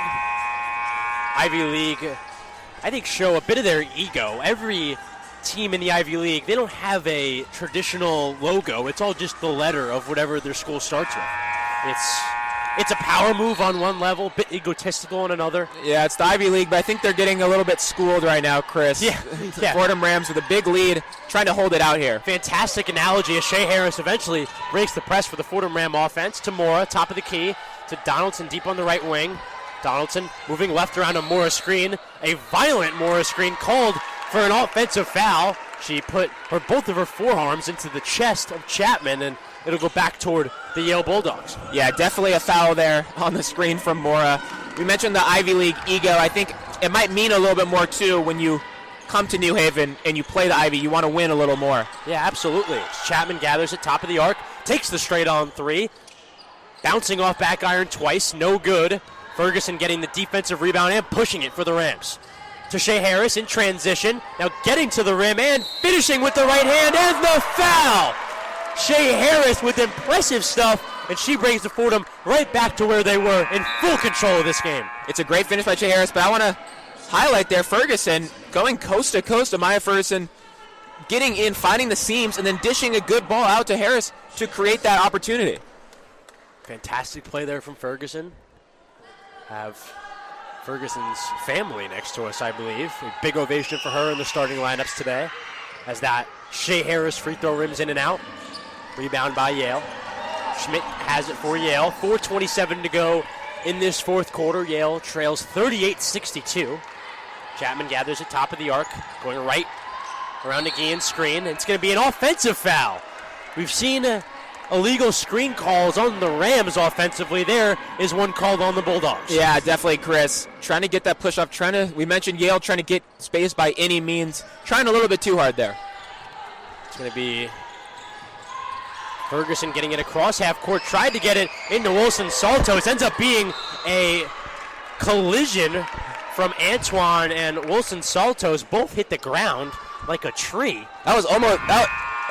almost in unison. Yeah, I mean, it was like almost in slow motion, Chris. You like timber. Truly, and the ball squirted out of bounds in favor of the Yale. I mean, you would think radio doesn't do that play justice. I don't think, Chris. I mean, they both collided, and it was like a cartoon. Both sub out of the game to get a breather. Schmidt has it on the left wing, passing it to Chapman, trying to move left, fakes moving right, then goes left around the screen. Still has it at the right elbow. Tried to get it out. Couldn't quite get it to Abigail Long. Some miscommunication, and that'll go back to the Rams. Well, bodies falling left and right. Chaos right now on the court, but works out well for the Fordham Rams as they get the turnover. Rams get the turnover. Shea Harris has it in the front court, inbounding it to Taya Davis, top of the arc. Moving left around to Kayla Berry screen. Out to Shea Harris, top of the arc. Guarded by Long.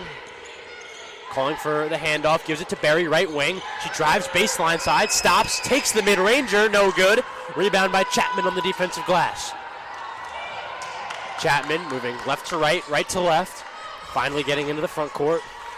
Top of the arc. Dribble handoff to Schmidt on the right wing. Now moving left around to Guillen screen at the left wing, taking a three and hitting.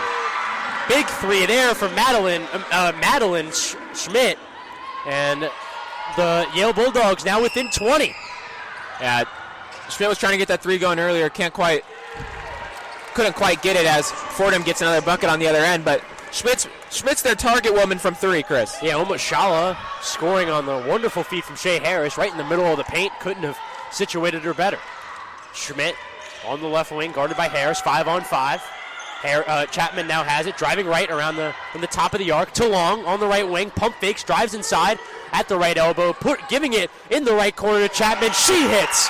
Nothing but net on the three. And that brings Yale back to 20, 64-44. 2:36 to go in this fourth quarter.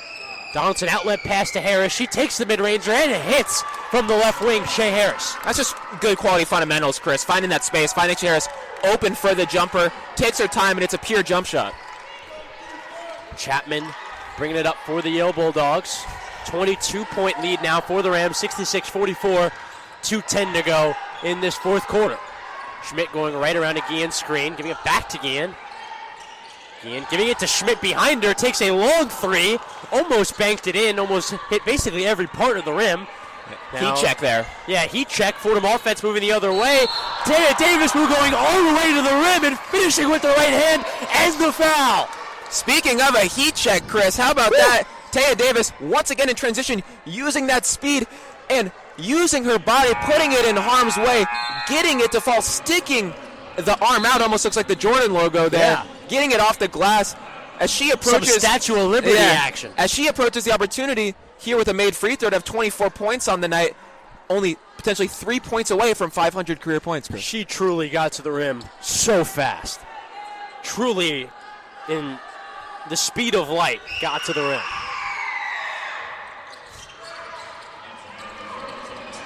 It's on the ground now. It's going to be wrestled for. A jump ball called on the ground in the backcourt. It'll stay on this side now with the Rams. Another turnover for the Yale Bulldogs. Yeah, great job once again by Fordham in transition defensively there. Creating those opportunities, creating those turnovers, allowing their offense to get back on the ball. Try to run up the score a little bit, Chris.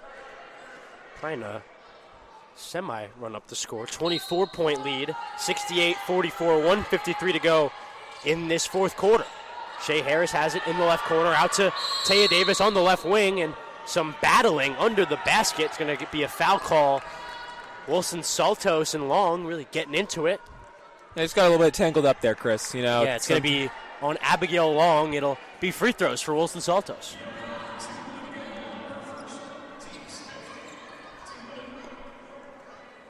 Wilson Saltos, you mentioned speed, Chris. She's probably the fastest player on this Fordham team.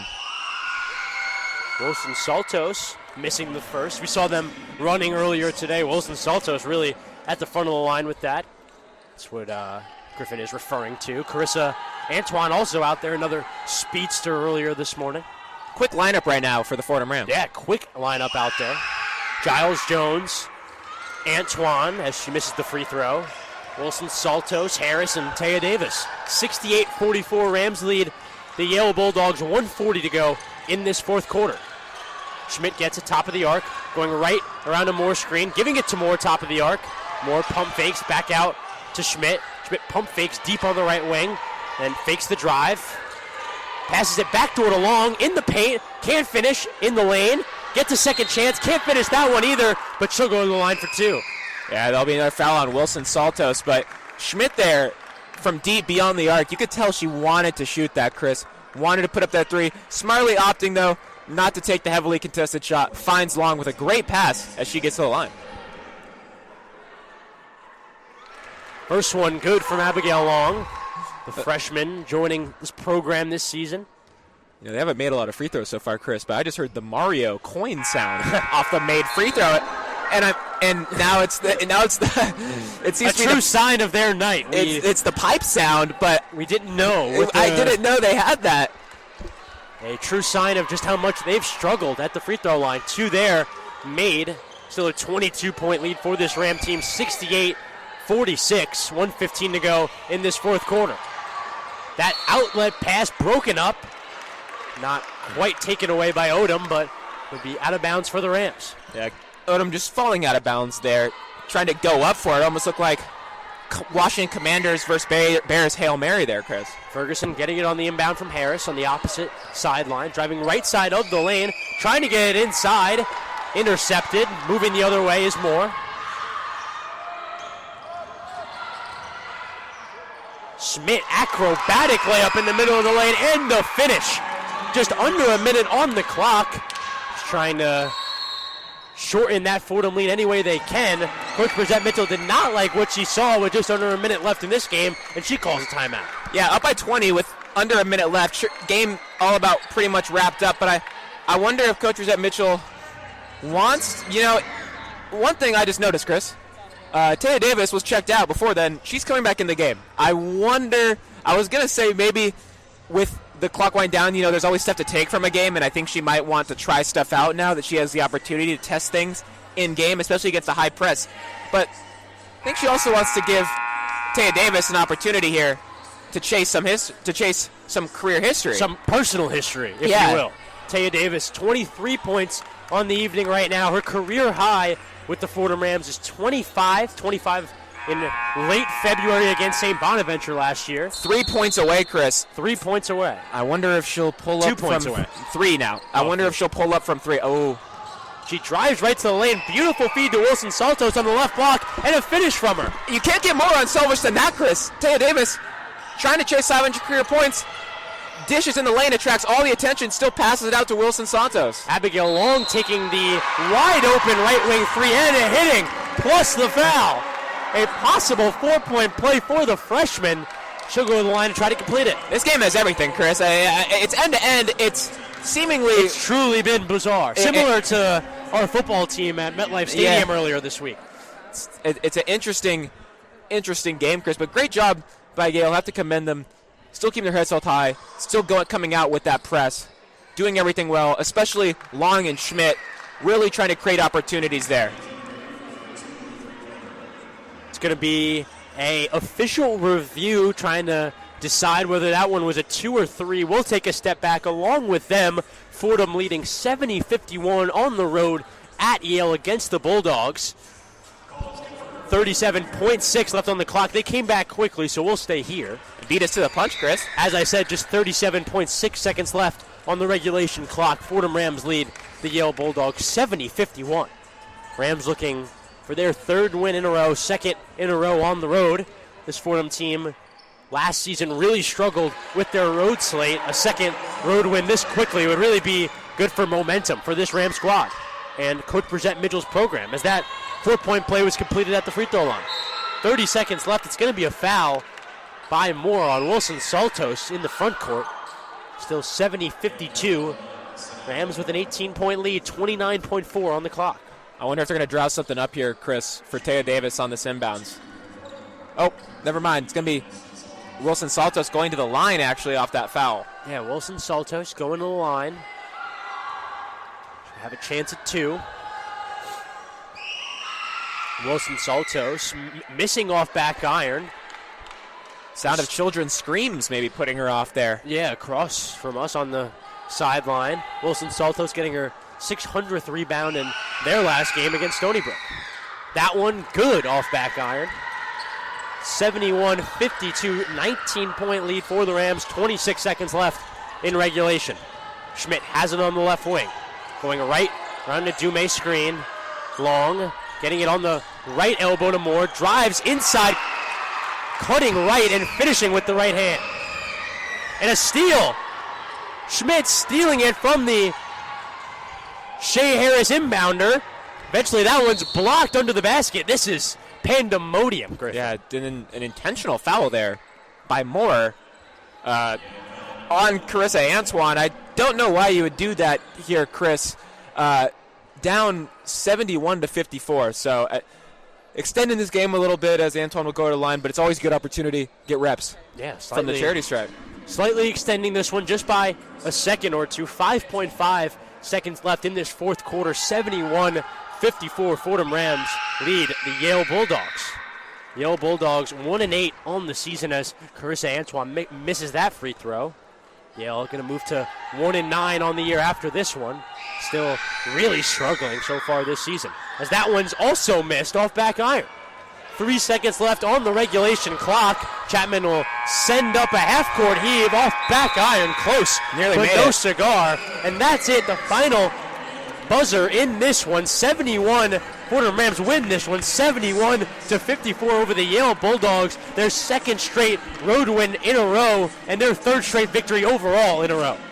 Yeah, sometimes they say good things come in threes, Chris, and that's certainly the case for the Fordham Rams. Certainly not the case for the Yale Bulldogs until the end there, because they could not hit from 3, Chris. Just a great night overall on both sides of the ball if you're the Rams. Brissette Mitchell, no doubt, will be happy about that performance in the locker room. Taya Davis, the real star of the show tonight. 23 points, putting on one of the better performances I've ever seen her put up. Just absolutely dominant. And I think the key thing that I picked up out there was confidence. Yeah, truly. Like going to the basket, going hard, despite the potential size disadvantages, and going up strong with the ball, Chris, and that led to many and 1 points. Yeah, absolutely. Taya Davis definitely the difference in this matchup. 9 for 10 from the field, 5 for 10 from the free throw line. It rounds out to a 23-point total, just a few points away from her career high, by far her season high on the season. But overall, this Fordham Ram team, offensively, defensively, they just look like a cohesive unit this evening. We're starting to see the formation of, I think, what Coach Mitchell wants, the culture that she wants to surround this Fordham Rams team with. And the fact that they have a winning record on the road right now to start the year is great, and it shows the stark contrast between this season and last season. Fordham Rams, they'll go back home. Second game of this week is Sunday afternoon. They'll face off against Long Island University. That one is at 2:30. Fordham Rams go into New Haven, Connecticut, in this amphitheater that has been beautiful all evening long, the John J. Lee Amphitheater. Fordham Rams go on the road and get their second straight road victory, 71-54 over the Yale Bulldogs. For me, Chris Carrino, and my partner, Griff Stevenson, we wish you a great rest of your night, and thank you for listening from New Haven, Connecticut.